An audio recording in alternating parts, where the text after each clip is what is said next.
మన ఇండియాలో ఇంకా ఈ సినిమా చాలా మంది చూడలేదు. అందరికన్నా ముందు నువ్వు చూసేసేయి. 'ది లైఫ్ ఆఫ్ చెక్' ఇప్పుడే ప్రైమ్ వీడియోలో 'ది లైఫ్ ఆఫ్ చెక్' అనే సినిమా చూసాను.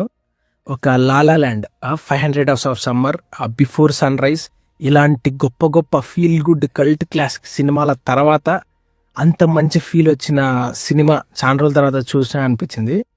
మనందరికీ ఈ 'లాలా ల్యాండ్', ఈ 500 Hours of Summer ఇవి నచ్చుతాయి కదా. ఆ జానర్‌లో ఉంటది. ఎంత మంచి సినిమా అంటే ఇంకా 2 రోజుల్లో ప్రపంచమంతా ఎండ్ అయిపోద్ది అని వరల్డ్‌లో ఉన్న వాళ్ళందరికీ తెలిసిపోతే ఎలా ఉంటది? దీనికి చెక్ యొక్క లైఫ్‌కి సంబంధం ఏంటి అనే బ్యాంగర్‌తో సినిమా స్టార్ట్ అవుద్ది.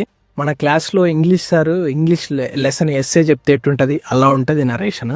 ఈ మూవీని చూసిన తర్వాత నాకు అర్థం కాలేదు. ఈ మూవీ ఎక్స్‌ప్లనేషన్‌కి 5, 6 యూట్యూబ్ వీడియోస్ చూశాను ఎక్స్‌ప్లనేషన్ కోసం. ఈ రీల్ చేయకముందు. ఈ మూవీ ఫస్ట్ వాచ్‌లోనే 100% గ్యారంటీగా అర్థమవ్వదు. The core point of the movie నీకు అర్థం కాదు. ఖచ్చితంగా నువ్వు ఒక ఎక్స్‌ప్లనేషన్ వీడియోనో ఎక్కడైనా థియరీనో చదివితే నీకు అర్థమవుతుంది.